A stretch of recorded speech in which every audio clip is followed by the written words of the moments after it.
तर नमस्कार मित्रांनो, स्वागत आहे तुमचं आपल्या चॅनलवर एका नवीन व्हिडिओमध्ये.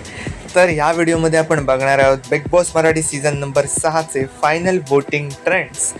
आणि या आठवड्यात डबल एलिमिनेशनच्या पण गोष्टी आहेत. डबल एलिमिनेशन म्हणजे दिव्या गेली आहे आणि एक एलिमिनेशन. तर सुरू करूया ह्या आठवड्याचे फायनल वोटिंग ट्रेंड्स.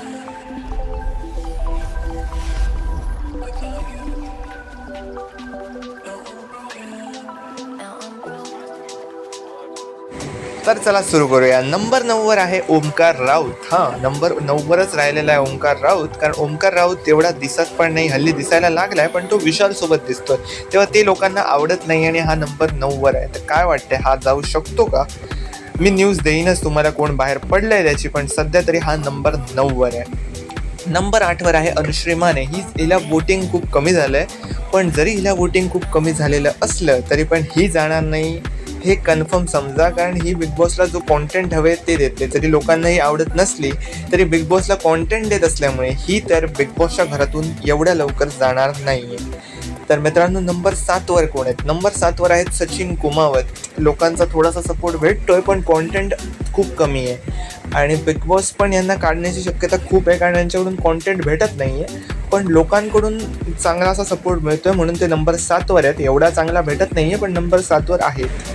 तर नंबर 6वर कोण आहे? नंबर 6वर आहेत दीपाली सय्यद. दीपाली सय्यद यांना लोकांचा ठीकठाक सपोर्ट भेटतोय आणि ते कॉन्टेंट पण ठीकठाक देत आहेत म्हणून ते नंबर 6वर आहेत. त्यात त्या बिग बॉसच्या फेवरेट पण आहेत. नुकताच झालेल्या रुचिताबरोबरच्या भांडण्यात त्या बरोबर असल्यामुळे त्याचा फायदा त्यांना नक्कीच भेटला आहे आणि या आठवड्यात पण त्या थोड्या एवढ्या दिसल्या नाहीत पण ठीकठाक दिसलेल्या आहेत. तर नंबर 5वर कोण आहे? तर नंबर 5वर कोण आहे? नंबर 5वर आहे प्रभू. या आठवड्यात ठीकठाक दिसलाय प्रभू, तन्वीसोबत जास्त दिसतोय.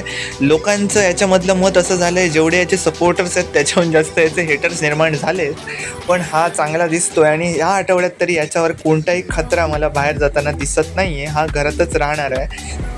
तर नंबर 4वर आहेत द जेंटलमॅन राकेश बापट. राकेश बापटांचा कधीतरी एकदम साधा स्वभाव दिसतो, कधीतरी एकदम रागात येतात, तुम्हाला खेळायला येत नाही असं बाकीच्यांना सांगतात.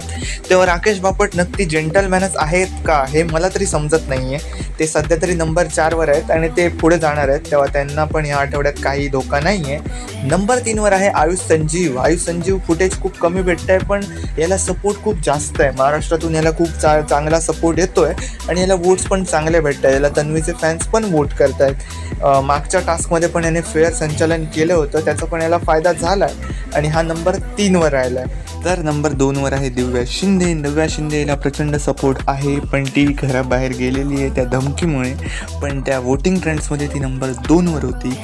तर हे खूप खतरनाक होतं. ती जर सॉरी आधीच बोलली असती तर ती गेली नसती, पण तिला काढणं बरोबर होतं की चूक ते पण मला तरी चूक वाटतंय. तुम्हाला काय वाटतं कमेंटमध्ये नक्की सांगा. आणि नंबर 1वर राज्य करतोय रोशन भजनकर. रोशन भजनकर याला टॉपची वोटिंग झालेली आहे आणि त्याचं कॉन्टेंट पण आता वाढत चाललं आहे, त्याच्यामुळे तो एकदम टॉप 2च्या मेन शर्यतीत धावतोय आणि तो वोटिंग ट्रेंड्समध्ये नंबर 1वरच असेल. पण जेव्हा करण असेल तेव्हा 1 नंबरवर कोण होणार हे बघायला मजा येणार आहे. तर मित्रांनो, ह्या आठवड्यात डबल एलिमिनेशन होणार का? डबल एलिमिनेशन म्हणजे एक एलिमिनेशन झालेलं आहे आणि दुसरं एलिमिनेशन होणार आहे. दुसरं एलिमिनेशन कोणात होणार? जे बॉटम 2चे कंटेस्टंट आहेत त्याच्यापैकीच एक एलिमिनेशन होणार आहे, हे कन्फर्म आहे.